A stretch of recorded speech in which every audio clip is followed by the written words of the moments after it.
ये संदीप महेश्वरी सर ने खुद कहा है कि अगर जरूरत पड़ी तो वो अपने चैनल का मोनेटाइजेशन ही ऑन कर देगा और उससे जो पैसे आएंगे उनसे वो हेल्प करेंगे, उनके साथ खड़े रहेंगे जिसके साथ ये स्कैम हुआ। संदीप महेश्वरी सर ने एक हैशटैग स्टार्ट किया है जिसका नाम है hashtag stop Vivek Bindra 10-day MBA। ये जो स्कीम है विवेक बिंद्रा जी का, ये सबसे ज्यादा सवाल क्रिएट करता है।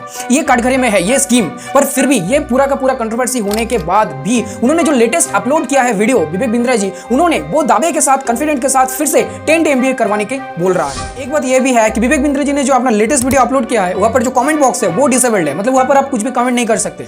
नमस्कार दोस्तों, तो एक तरफ है हमारे संदीप महेश्वरी सर और दूसरी तरफ है विवेक बिंद्रा जी, और मैंने आपको जो बताया वो अब तक का लेटेस्ट न्यूज है on the basis of the videos and post they have uploaded to their social media during this controversy.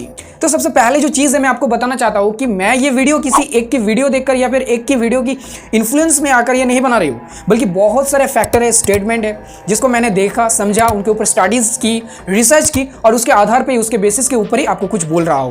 तो विश्वास रखिए, आपको यहां पर मैं कोई भी फेक चीज नहीं बोलूंगा, कोई भी एक्स्ट्रा चीज नहीं बताऊंगा, बल्कि जो चीज हुआ है वही चीज को मैं एकदम आसान भाषा में आपको समझाने की कोशिश करूंगा। पर हाँ, एक बात तो यह है कि आपको वीडियो पूरा देखना है ताकि आपको यह पता चले कि दोनों के दोनों साइड असल में क्या कहना चाहता है, दोनों साइड में ही क्या कहना चाहता है। किसी एक साइड को मत देखिए, दूसरे साइड को भी देखिए, क्या रिप्लाई आता है, उन्होंने क्या कहा है, क्या कुछ नहीं कहा है, क्या कुछ कहा है, सब कुछ देखिए और उसके बाद ही आप भी डिसीजन ले पाए, आप भी पूरे को पूरे जो चीज है उसको समझ पाए। और मुझे पता है कि इस वीडियो के एंड में, इस वीडियो को खत्म होते होते आप इतना तो जरूर समझ जाओगे कि असल में यहाँ पर चीज क्या हो रहा है। तो चलिए सबसे पहले तो आपको ये बताते हैं कि ये जो पूरा का पूरा मामला है इसकी शुरुआत कहां से हुआ था। तो बात यह है कि रिसेंट डेज में, हाल ही में संदीप महेश्वरी सर ने फ्री में अपने यूट्यूब चैनल पर एक बिजनेस मास्टरी सीरीज शुरू किया है, जहां पर उन्होंने लोगों के साथ इंटरेक्ट कर रहे हैं, बात कर रहे हैं, उनको बिजनेस के बारे में समझा रहे हैं। अगर बिजनेस के इशू कुछ है लोगों का तो वो उसका सोल्यूशन दे रहा है। तो बिजनेस रिलेटेड जो चीज है वो सिखा रहा है वो अपने चैनल पर, वो एकदम फ्री ऑफ कॉस्ट है। तो इस दौरान उनके प्रोग्राम में कुछ लड़के या फिर बच्चे कहते हैं कि सर आप जो ये फ्री में लर्निंग करा रहे हो, ये जो फ्री एडवाइस दे रहे हो बिजनेस के बारे में, सर ऐसा जो बिजनेस लर्निंग कोर्स है वो बहुत सारे लोग क्या कर रहे हैं कि उसको बहुत अच्छे दाम से मार्केट में कोर्स को बेच रहा है। और उन बच्चों का कहना है कि हम भी 35,000 या फिर 50,000 देकर उस कोर्स को खरीदा था, पर उस कोर्स में कुछ भी सिखाया नहीं गया, हम लोग उस कोर्स से कुछ सीख ही नहीं पाया। और फिर जब उन्होंने अपने पैसे को रिफंड मांगा तब उन्होंने बोला कि मैं आपका पैसा रिफंड तो नहीं कर सकता, पर आप एक काम कर सकते हो कि जो मेरा कोर्स है वो आप किसी और को बेच दो और फिर वहां पर से जो कमीशन आएगा उससे आप अपने पैसे का रिकवरी कर सकते हो। तो उनके हिसाब से यहाँ पर बहुत बड़ा एक MLM मतलब कि मल्टी लेवल मार्केटिंग या फिर चेन मार्केटिंग या फिर पिरामिड मार्केटिंग चल रहा है, जहां पर प्रोडक्ट का कुछ भी वैल्यू नहीं है मार्केट में। मतलब उन लोगों के हिसाब से ये बहुत बड़ा एक स्कैम चल रहा है उनके साथ। और यही सब चीज संदीप महेश्वरी सर से भी कहा गया और यही से सारा का सारा मामला का शुरुआत होता है। तो ये सब सुनकर संदीप महेश्वरी सर कहते हैं कि अगर जो आप कह रहे हो और वही चीज अगर रियलिटी में हो भी रहा है तो फिर तो ये रूल्स और रेगुलेशंस के हिसाब से ये फिर सरासर ये स्कैम और फ्रॉड है और आपको इसके खिलाफ पिटीशन फाइल करना चाहिए, FIR लॉन्च करना चाहिए या फिर कंज्यूमर केयर में आपको यहाँ पर कंप्लेंट देना चाहिए। अब यहाँ तक तो सब कुछ ठीक ही था। इस वीडियो में भी किसी को भी मेंशन नहीं किया गया, किसी का भी नाम नहीं लिया गया। पर इस वीडियो को पब्लिश करने के बाद ही, मतलब कि वीडियो को यूट्यूब पे अपलोड करने के बाद ही संदीप सर एक कम्युनिटी पोस्ट कहते हैं, कम्युनिटी पोस्ट में लिखते हैं कि इस वीडियो को डिलीट करने की बहुत ज्यादा प्रेशर क्रिएट किया जा रहा है। और वहां पर भी संदीप सर ने किसी को मेंशन नहीं किया, किसी का नाम नहीं दिया। अब यहाँ पर एक चीज गौर से समझने की कोशिश कीजिए। देखिए वहां पर जो उन्होंने पोस्ट कम्युनिटी में दिया था वहां पर भी किसी का मेंशन नहीं था, पर जो संदीप महेश्वरी सर है उनका इतना बड़ा फॉलोइंग नेटवर्क है, 28 मिलियन सब्सक्राइबर है उनके चैनल पे। तो उनमें ये क्यूरियोसिटी आ गया जानने की कि ऐसा कौन हो सकता है जो कि ये प्रेशर क्रिएट कर सकता है। तो सबने शायद दिमाग लगाया और शायद ये आसान भी था कहीं ना कहीं कि ये जो फ्रॉड स्कैम की बातें हो रही है वो किसके बारे में बोल रहा है। और पता लगाने भी इजी था। क्यों इजी था? उन लड़कों की वजह से इजी था जिसने ये एलिगेशंस हो या फिर फ्रॉड हो या फिर स्कैम हो, जो कुछ भी हो, इसके बारे में बात की। क्योंकि उन सब लड़कों का कुछ वीडियो पहले से ही सोशल मीडिया में था, वो लोग सोशल मीडिया में पहले भी थे, वहां पर देखा गया है उन लोगों को, उन लड़कों को, जहां पर उन्होंने क्या कहा कि मैं बड़ा बिजनेस में ज्वाइन कर रहा हूँ, सेमिनार अटेंड कर रहा हूँ, एटसेट्रा। तो इसी वजह से धीरे धीरे सबको पता चलने लगा कि ये जो माजरा अभी तक चल रहा था वो और कोई नहीं बल्कि बड़ा बिजनेस के फाउंडर या फिर CEO जो कि विवेक बिंद्रा जी, उनके ऊपर ही ये चल रहा है। और इस तरीके से सारी की सारी जगह ये तुरंत ही फैल गया। तब क्या हुआ कि बहुत सारे लोग क्या हुआ कि विवेक बिंद्रा जी को टैग करने लगे बहुत सारे सोशल मीडिया हैंडल पर, जैसे ट्विटर पे, इंस्टा पे, यूट्यूब कमेंट पे। तो उनको क्या उल्टा सीधा बोलने लगे, उनको टैग करने लगे। और तब जाके विवेक जी ने क्या किया कि संदीप सर से कांटेक्ट करने की ट्राई की, उनके घर में कुछ लोगों को भेजा, अपने एम्प्लॉइज को भेजा ताकि एक अपॉइंटमेंट का डेट जो है फिक्स हो सके, ताकि पूरा का पूरा जो मामला है वो दोनों एक साथ बैठ के यहाँ पर जो आलोचना है, जो भी कुछ है क्रिटिसाइज्ड हो या फिर जो भी कुछ कहना है, एक्सपोज करना है पब्लिक के साथ, वो दोनों बैठ के एक साथ कर सके। पर हुआ यूं कि ये जो कनेक्शन है ये बन नहीं पाया और ये जो मिसकंसेप्शन है, मिसअंडरस्टैंडिंग है, वो एक दूसरे के लिए बहुत ज्यादा और बढ़ गए। और क्योंकि विवेक जी और संदीप सर दोनों का ही एक बहुत बड़ा फॉलोइंग नेटवर्क है, तो ये तुरंत, ये जो बात है ये तुरंत क्या हुआ, सूखे घास में आग की तरह फैल गए। अब देखिए, इन सब के बाद संदीप सर का और कुछ वीडियोस आया जहां पर उन्होंने पूरा का पूरा बिजनेस रूल्स क्या होता है, स्कैम किसको कहते हैं, फ्रॉड किसको कहते हैं, MLM सिस्टम, बहुत सारी चीजों के ऊपर बात की, जो कि बिल्कुल सही भी है Indian rules and regulations and acts के हिसाब से। और संदीप महेश्वरी सर हमेशा ये कह रहा है कि मेरा टारगेट कोई एक पर्सन या स्पेसिफिक कोई कंपनी नहीं था, बल्कि उनका कहना यह है कि मुझे बस जो फ्रॉडी MLM सिस्टम चल रहा है उनके खिलाफ या फिर उनसे जो यूथ है या फिर आम लोग हैं उनको बचाना है, उनको जागरूक करना है, उनको नॉलेज देना है, और बस इतने से ही बात थी। अब यहाँ पर आपको कुछ चीजें सुनना पड़ेगा और समझना भी पड़ेगा इस पूरे चीज को स्कैम या फिर फ्रॉड बोलने से पहले। तो सबसे पहला चीज, MLM क्या होता है? तो MLM का मतलब होता है मल्टी लेवल मार्केटिंग। ये एक मार्केटिंग स्ट्रेटेजी है जहां पर एक प्रोडक्ट को बहुत सारे लेवल के थ्रू बेचा जाता है। फॉर एग्जांपल आप समझ लो कि मैं मोबाइल का एक प्रोडक्ट बेचना चाहता हूं, तो मैंने क्या किया कि पहले तीन लोगों को मैंने ये अपना मोबाइल बेच दिया, अपना प्रोडक्ट बेच दिया, और मैंने उन 3 लोगों को बताया कि अगर आप मेरे इस प्रोडक्ट को और 3 लोगों को बेचोगे तो इस प्रोडक्ट के ऊपर जो भी आएगा उसका कुछ सर्टेन कमीशन आपको दिया जाएगा। तो फिर क्या हो गया, मैं ओनर हूं इसका, या फिर एक लेवल और बढ़ गया, और फिर दूसरे लेवल के जो लोग हैं वो इसी तरीके से तीसरे लेवल, चौथे लेवल, 5वें लेवल और सारे लेवल पर यही करते हैं कि कुछ कमीशंस देकर इसको बेचते रहते हैं, और इस तरीके से पूरा का पूरा चेन क्रिएट होते रहता है, जिसका सबसे ज्यादा फायदा कंपनी के ओनर को मिलता है, और उसके बाद ऊपर से नीचे तक धीरे धीरे क्रमानुसार इसको मिलते जाते हैं कमीशन। तो यहाँ पर फ्रॉड तो नहीं हो रहा है, स्कैम तो नहीं हो रहा है, तो फिर आप फ्रॉड या फिर स्कैम किसे कहेंगे?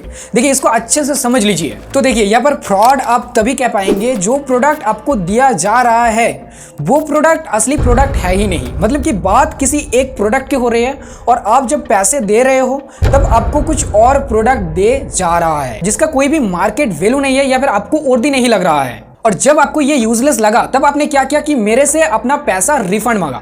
पर मैंने आपको क्या कहा कि मैं आपको आपके पैसे रिफंड नहीं कर सकता, बल्कि अगर आपके पैसे आपको रिकवर करना है तो क्या करना है, आपको मेरे इस सेम चीज को, सेम प्रोडक्ट को और लोगों को मतलब कि बेचना होगा, और उससे जो कमीशन आएंगे उससे आप अपना पैसा रिकवर कर लेना। तो यहाँ पर आप कह सकते हो कि मैं आपके साथ फ्रॉड कर रही हूँ या फिर स्कैम कर रहा हूँ। ये बात समझ गया ना अच्छे से? अब आते हैं, अब बात करते हैं इस केस के दूसरे पहलू पर।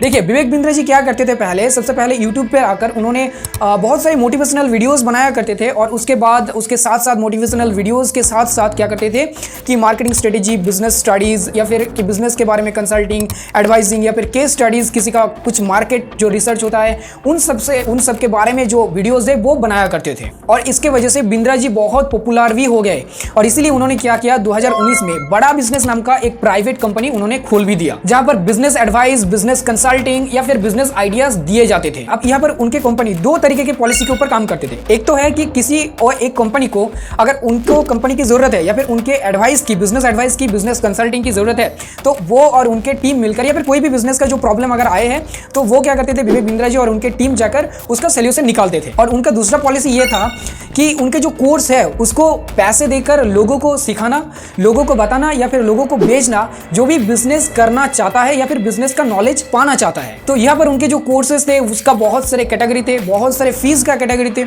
जो लोग को जिस भी कैटेगरी का, जिस भी फीस का, जिस भी बजट का लेना था कोर्स, उस हिसाब से इसको बनाया गया था। और उन्होंने इस कोर्सेज को ही ज़्यादा से ज़्यादा सेल करने के लिए या फिर स्प्रेड करने के लिए 2019 में ही IBC मतलब कि इंडिपेंडेंट बिजनेस कंसल्टेंट बनाया। इसमें क्या होता है कि कोई भी जाकर वहाँ पर पैसे देकर खुद को IBC बना सकते थे, खुद को एज ए IBC रजिस्टर कर सकते थे। IBC बनने के बाद आपको सिखाया जाता है कि बिजनेस कैसे करते हैं, प्रोडक्ट कैसे बनाता है, मार्केटिंग कैसे करते हैं, बहुत सारे ऐसे चीजें जो बिजनेस रिलेटेड आपको सिखाया जाता है। मतलब कि ये आपको एक तरीके का ट्रेनिंग दिया जाता है। पर यहाँ पर विवेक बिंद्रा जी की एक गलती हो गई। क्या गलती थी? वो गलती थी गलत IBC को ले लेना। IBC कोई भी लोग रजिस्ट्रेशन कर सकते थे पैसे देकर। यहाँ पर कोई भी कैटेगरी नहीं था, कोई भी क्राइटेरिया नहीं था, कोई भी क्वालिफिकेशन के जो डिग्रीज है वो नहीं था। आप पैसे दिए, आपको IBC बना दिया गया। और लोगों ने जब इसके बारे में बहुत बड़ा बड़ा ऐड देखा कि कैसे महीने में 1 लाख से 5 लाख तक कमाया जा सकता है, कुछ ऐसे कुछ कर सकता है जो बहुत कम समय में हो सकता है, तब उन्होंने क्या किया कि इसको बहुत ज़्यादा लेना शुरू कर दिया। अब उन्होंने IBC तो ले ली, पर IBC लेने के बाद उन्होंने लर्निंग की जगह अर्निंग पे ज़्यादा फोकस दिया। तो यहाँ पर हुआ क्या कि आप आईबीसी तो ले ली, आईबीसी तो ज्वाइन कर ली, पर वहाँ पर सीखा कुछ नहीं। अब ये बात भी है कि हर कोई आईबीसी नहीं बन सकता, हर किसी का कैपेबिलिटी एक जैसा नहीं हो सकता। तो बस यही पर उनका जो आईबीसी वाला जो मॉडल था वो फेल हो गया। कुछ आईबीसी वालों ने क्या किया, जो विवेक बिंद्रा जी का जो कोर्स था, मेन कोर्स था, उनको ही किसी दूसरे और को बेचकर उसके कमीशन से ही। तो यहाँ पर हुआ क्या कि जो कोर्स आईबीसी को सीखना था और फिर जो बिजनेस कंसल्टेंट देना था किसी बिजनेसमैन को, वो तो हुआ नहीं, बल्कि वो कोर्स आईबीसी के थ्रू हर किसी के मिडल में ये फैल गया एमएलएम सिस्टम की तरह, और इसका इस तरीके से मिससेलिंग हो गया। अब कुछ लोग जिसको ये पसंद आ रहे हैं वो उसको अच्छे बोल रहे हैं, और कुछ लोग जिसको ये पसंद नहीं आ रहा है उसको यूजलेस बोल रहा है। अब कोर्स कितना अच्छा है, यहाँ पर क्या सीखने को मिलता है, बजट के हिसाब से ये फिट बैठता है कि नहीं बैठता है, ये सब का जो सवाल है, ये जो क्वेश्चंस है, ये एक बड़े लेवल की इन्वेस्टिगेशंस के बाद ही, एक रिव्यू के बाद ही पता चल सकता है, वरना आप या फिर मैं कोई भी ये नहीं जान सकता। तो अल्टीमेटली यहाँ पर एक्चुअली में यही बात चल रहा है। अब इसका क्या हल निकलता है, कितना दूर तक ये जाता है, वो तो भाई समय ही हमको बताएगा। पर इन सब से क्या हमें कुछ सीखने को मिला? जरूर मिला। तो क्या सीखने को मिला हमें? यहाँ पर हमें यही सीखने को मिला कि किसी से भी इंस्पायर्ड होकर या फिर किसी के इन्फ्लुएंस में आकर आपको कभी भी सक्सेस को शॉर्टकट में नहीं लेना है। चाहे आप किसी भी फील्ड में काम कर रहे हो, समय आपको देना ही पड़ेगा, हार्डवर्क आपको करना ही पड़ेगा। समय के आगे ना कुछ किसी को मिला है, ना कुछ किसी को मिलेगा। तो सक्सेस के लिए शॉर्टकट को नहीं बल्कि हार्डवर्क को प्रायोरिटी देना, वो लॉन्ग टर्म में आपको चमका के देगा। एक चीज हमेशा अपने दिमाग में ये रखना कि जो चीज हमें आसानी से मिल जाता है वो चीज हमसे आसानी से छीन भी जाता है। वैसे हार्डवर्क हमने भी बहुत किया है इस वीडियो को आपको प्रोवाइड करने के लिए। इतने दिन से मैटर को समझा, उसके ऊपर रिसर्च की, स्टडीज की, कौन पहले बोला, क्या रिप्लाई आया, क्या कुछ बोला, सब कुछ पॉइंट्स आउट किए, उसके बाद वर्ड टू वर्ड इसको स्क्रिप्ट पे लिखा, 15 पेज के लगभग एक स्क्रिप्ट बनी, वहाँ पर इसको रिकॉर्ड किया, और फिर एडिटिंग तो है ही। तो सारा का सारा जो चीज़ है वो हम अकेले ही करते हैं। अभी फिलहाल हमारे पास कोई टीम नहीं है, कुछ भी नहीं है, तो सारा का सारा चीज़ हम अकेले करते हैं। तो यहाँ पर मेहनत बहुत ज़्यादा लगता है, और इस मेहनत को एक सिर्फ ये जो इस तरीका का वीडियो बनाता है या फिर यूट्यूब पे जो भी काम करती है, सोशल मीडिया पे जो भी लॉन्ग वीडियोस बनाते हैं, एडिटिंग का काम करते हैं, सिर्फ वही समझ पाता है कि क्या कितना देर तक हमें यहाँ पर काम करना पड़ता है। तो इसलिए आपसे रिक्वेस्ट है कि अगर आपको ये वीडियो से कुछ सीखने को मिला है, अगर थोड़ी सी भी आपको नॉलेज मिला है, इन्फॉर्मेशन मिला है, या फिर कुछ भी थोड़ा सा भी अगर वैल्यू ऐड आपके लाइफ में हुआ है, तो वीडियो को जरूर एक लाइक कर देना, ताकि हमें मोटिवेशन मिल सके, थोड़ा सा एनर्जी मिल सके। और अगर हो सके तो हमारे चैनल को सब्सक्राइब जरूर कर लेना और हमारे फैमिली का एक प्राउड मेंबर बन जाना, क्योंकि हम ऐसे ही इंफॉर्मेटिव नॉलेजेबल वीडियोस अपलोड करते हैं हर वक्त, जो कुछ ना कुछ आपके लाइफ में वैल्यू ऐड करता है। जो भी कंसेप्शंस आपको यहाँ पर मिलेंगे, वो चाहे कोई साइंटिफिक एक्सपेरिमेंट हो, लेटेस्ट न्यूज़ हो, इन्फॉर्मेशन हो, टेक्नोलॉजी हो, कोई भी हो, वो अच्छे ही रहेंगे। अब मेरे चैनल का जो और वीडियोस है, आप वहाँ पर जा सकते हो और देख सकते हो कि मैं कैसे वीडियोस बनाता हूँ, आपको कैसे इन्फॉर्मेशन प्रोवाइड करता हूँ। तो बस आज के लिए इतना ही। मैं मिलती हूँ हमारे ऐसे ही कोई इन्फॉर्मेटिव वीडियो में आपके साथ आगे। तब तक के लिए आप स्वस्थ रहिए, सावधान रहिए। जय हिंद, जय भारत।